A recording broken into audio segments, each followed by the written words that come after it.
Johnny is a successful banker who lives happily in San Francisco townhouse with his fiancée Lisa.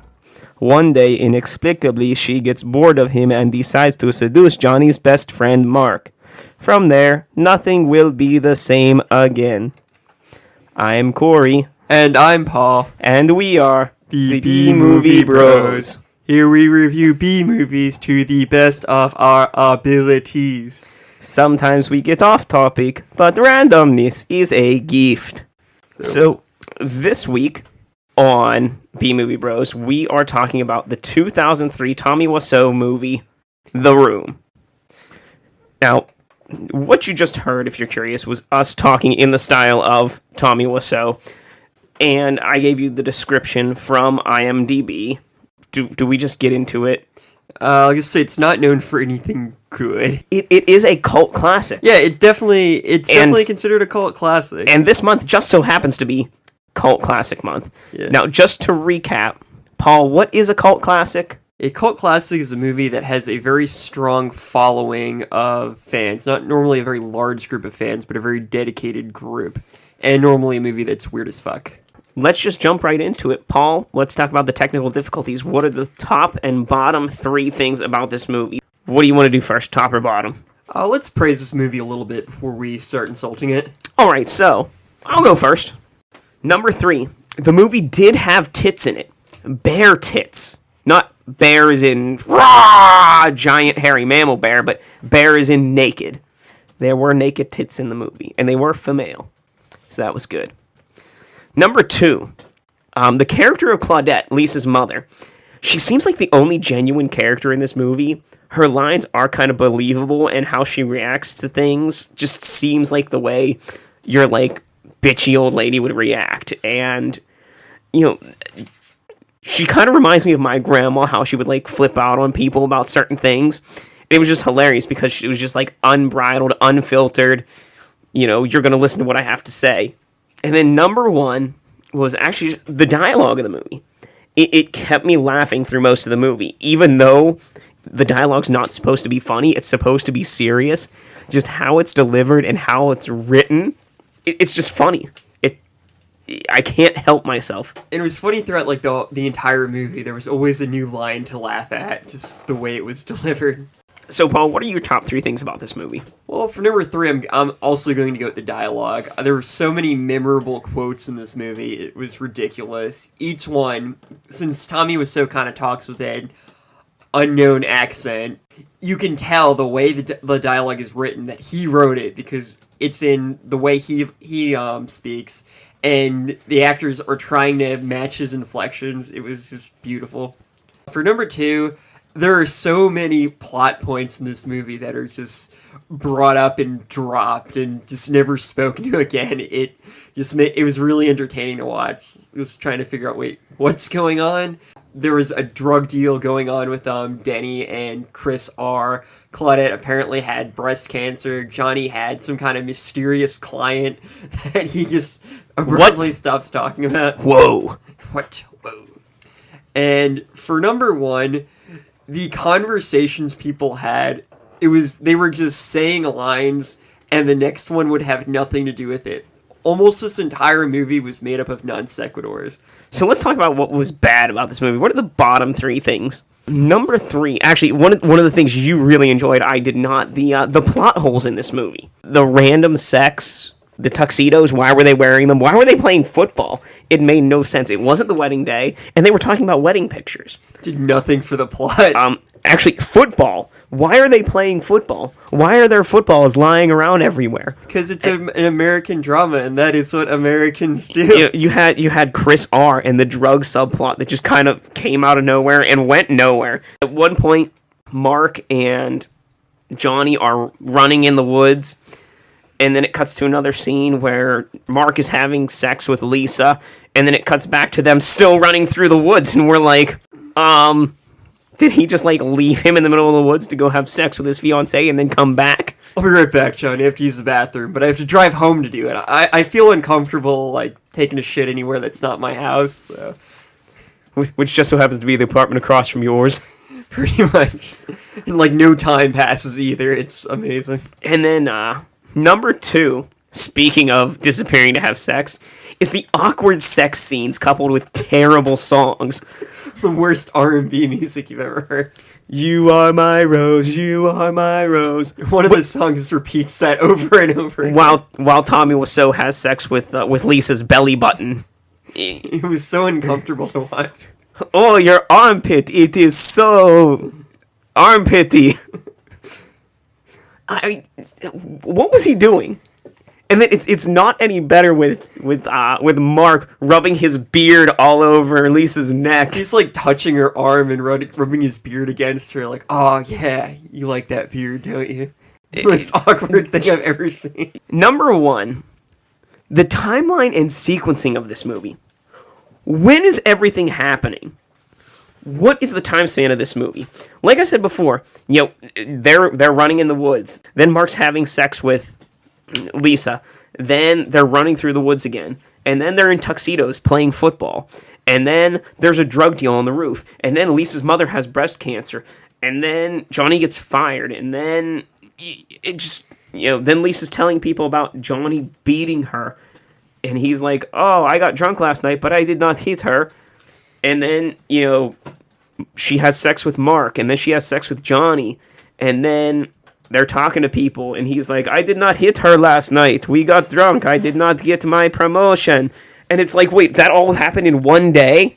Yeah, it's great, because there's one point where Mark and Johnny are at some kind of coffee shop, and they're talking as if, like, a lot of time has passed, catching up, but it's like a day between what happened. You're led to believe that, like, oh, months have gone by, they haven't seen each other. It's like maybe a day. Probably just like a couple hours. How are you doing, Mark? I haven't seen you in so long. It's been hours. Like, they just need timestamps in this movie to tell me what is going on. I think maybe this movie was shot in a particular order, but that wasn't the time, the chronological order of what happened in the movie, but they just shot it in one order, and that's how they put it together instead of actually moving the pieces around to where they're supposed to be. So, all right, Paul, I'll let you get onto your bottom 3. What do you think? What did you not like about this movie? Oh, God. Well, for number 3, Denny. Who the hell was Denny? Who? Exactly. He's just this kid who, like, lives in the same building and shows up at their place and wants to watch them have sex, and then has a drug deal go wrong, and there's no point to him being there. He just shows up randomly. It's like, oh, hi, Denny. And he's like, well, I guess I'll be seeing you guys now. He's just there to leave the scene. It's fantastic. Number 2, the long, drawn-out sex scenes, like you said before. It was just so ridiculous. They went on for like 5 minutes. There would be just hardly any time between them. It just go from Lisa's having sex with Johnny, now with Mark. And it was so awkward to watch and so uncomfortable. They're just like touching each other like barely on the arm, and then Tommy Wiseau like awkwardly humps her belly button or whatever he can get at. I mean, I think there was more sex in the first 30 minutes of The Room than there are in a lot of full-length porno features. Probably lasted just as long. And for number 1, I'm gonna have to go with, like you said before, it was impossible to tell how much time had passed. Instead of having, like, scenes that might help transition, you just get scenes of them, like, playing football or randomly running in the park. Like, nothing that showed, like, an amount of time that passed. And you know what? I think since we both like the dialogue so much and it's been so long, we need to get into a quote war! Quote war. I'm going first. Quote Ready? War. Get ready for this. If you love me, you'll drink this. No, it's not true. Don't even ask. I don't know what to do, man. I'm so depressed. It's all her fault. She's such a manipulative bitch. You're tearing me apart, Lisa. Get out of my house. I'll break every bone in your body. I'll kill you. No, I can't. Anyways, how's your sex life? Aw, man. I just can't figure women out. Sometimes they're just too smart. Sometimes they're flat out stupid. Other times, they're just evil. Leave your stupid comments in your pocket. Johnny didn't get his promotion, and he got drunk last night. And he hit me. I did not hit her. It's not true. It's bullshit. I did not hit her. I did not. Oh, hi, Mark. and that concludes this episode's edition of Quote Wars. You can tweet us at BMovieBros or on our Facebook page at B-Movie Bros. Have you seen this movie? Did we say your favorite quote? Who won this episode's quote wars? Let us know. Let's get our final take going here. On our shot scale, which is a reverse scale of 1 to 10, 1 being the best, 10 being the worst, how many shots do you need to get through this movie? Paul, I'm going to let you go first this time. Just a number score, what do you say? I'll give this movie a 2 out of 10. Oh, for one of the worst movies ever, that's not too bad. Well, I myself only gave this movie a 3 out of 10. So why don't you tell us why you gave this movie a 2 out of 10 on our shot scale? This definitely is a bad movie, and it's well known for it. I was surprised by how much I enjoyed it. It's just such a mess. Every minute of it is just pure, terrible gold. It's made by a guy who completely fails to understand human interactions, but thinks he understands it well enough to make a movie and recreate them. And it comes off as so awkward and clunky, and everything about it is just terrible. Like, he does not know how to make a movie. And I think that this movie is basically what would happen if an alien from another planet, which Tommy Wiseau may have been, came to Earth, studied people for like a week, and then tried to make a TV drama. This is what it would be like. It was just such a perfect failure, and I think it really deserves its cult following. I would recommend it to anyone who can appreciate a movie that's so bad it's good. You know, The Room was intended to be a serious movie, and as such, it fails miserably. Therefore, they advertise it as a black comedy, which it really isn't. You know, this movie unintentionally becomes funny once you start paying attention to the dialogue, which is just atrocious. The dialogue and characters are so bad they make this movie hilarious. It's hard to describe this other than being one of those things that's so bad it's good.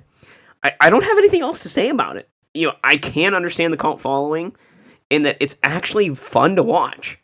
You know, I give this a 3 out of 10 because it's not as bad as some people describe it, but only because it's so bad that it's good. We know not everybody likes the same shit that we do, so let's give this B movie an A movie companion. We're going to compare this movie to an A-class movie, a higher-class movie. Paul, what's your A-movie companion for The Room? My A-movie companion is the 1941 classic Citizen Kane by Orson Welles. Okay, I'm going to keep people in suspense there for a moment. Just think about that. Citizen Kane, which a lot of times is touted as the best movie ever. Now, my A-movie companion is the 2002 movie The Good Girl, starring Jennifer Aniston, Jake Gyllenhaal, and John C. Reilly. Both movies feature a female who's bored with the man they're living with. You know, Jennifer Aniston is bored with John C. Reilly. Lisa's bored with Johnny. Jennifer Aniston's character's name is Justine. Just for future reference here. Justine and Lisa's men both have a friend who's into drugs. Justine and Lisa both have an affair, which lasts for some time. Justine and Lisa both end up sleeping with their man's best friend. Both Justine and Lisa's man find out that they're being cheated on through some outside source. Johnny plants a tape recorder in his apartment, and Phil, Justine's husband, finds out when his doctor tells him that he's sterile, even though Justine is pregnant. Both movies are, advertised as black comedies, and in the end, one of the main female character's lovers ends up committing suicide. Spoiler alert. Holden, Jake Gyllenhaal's character, kills himself in The Good Girl, and Johnny, Tommy Wiseau's character, ends up killing himself at the end of The Room. And that's why The Good Girl from 2002 is the same movie as Tommy Wiseau's The Room from 2003. So, Paul, what do you have to say about Citizen Kane being the same movie as The Room? Citizen Kane and The Room are practically the same movie. Both Citizen Kane and The Room were about men who attempted to get others to love them using their vast riches and resources. Both protagonists fail in their search for love. And this is a spoiler for both movies, but in Citizen Kane, Charles's political career fails early because of a scandal, and his wife leaves him to live her own life rather than a life that he wanted for her. In The Room, Johnny's fiancée has an affair with Johnny's best friend Mark, and ultimately leaves him because she feels unfulfilled by him. And he also loses his friendship with Johnny when they fight over Lisa's affection. And both movies end the exact same way. After losing the love of his life and realizing that love was unattainable despite all of his money, at the end of Citizen Kane, Charles breaks out in a violent rage, destroying everything he owns because they have no meaning. And after that, he grabs hold of a snow globe. And inside the snow globe is a little boy holding a sled. And he remembers his youth. He remembers playing outside in the snow with his sled right before his mother sent him away to live with a rich man. And soon after that, he dies saying the words Rosebud, which were the words imprinted on his sleigh. So he died remembering his past before all the tragedy. In the room, at the end, Johnny breaks down and completely destroys everything in his apartment in a scene that's totally not a ripoff of Citizen Kane, and then collapses, takes hold of the dress he bought Lisa at the beginning of the movie, recalls his happy memories, and then shoots himself in the head, ending his life. In both movies, the protagonist is played by the same person who wrote and directed it. Orson Welles played Charles Kane, and he wrote and directed Citizen Kane, and Tommy Wiseau played Johnny and also wrote and directed The Room. And finally, Citizen Kane is considered a masterpiece and was declared the best movie ever made.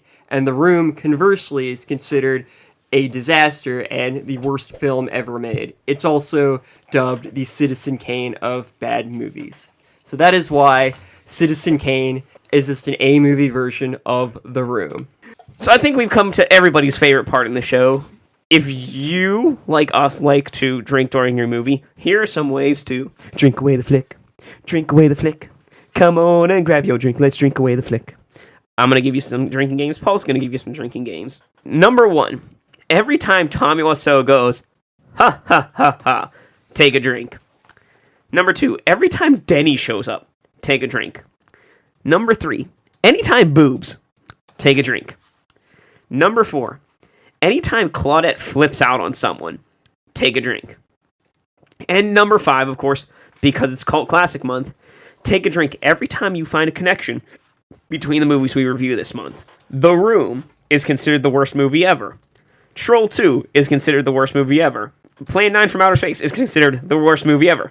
Take 3 drinks right there. Seems like you can watch the worst movie ever and never watch the same movie twice. Yeah, and Tommy Wiseau is basically the Ed Wood of our day, and his first language probably wasn't English, just like the creators of Troll 2. So he also wouldn't listen to anybody who told him any of his ideas were bad, just like in Troll 2 and Plan 9 from Outer Space.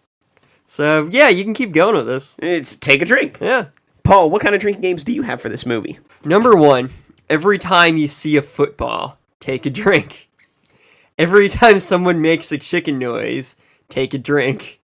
Every time there's a non sequitur, take a drink. What the fuck's a non sequitur? A non sequitur is when you randomly change topics of a conversation. Oh, that conquistador thing. Yes. Gotcha. And number 4, every time a terrible sex scene with horrible R&B music plays, take 2 drinks. And those are your ways to drink away this flick. If you want to join us next week, we continue Cult Classic Month with a certain 1975 musical, which is about Brad, Janet, and some transsexual transvestites from transsexual Transylvania. So until then, don't forget to follow us on Twitter at BMovieBros. Like us on Facebook at B-movie space BROS. That's B-Movie Bros. And until we meet again, be brave, be alive, be back next week.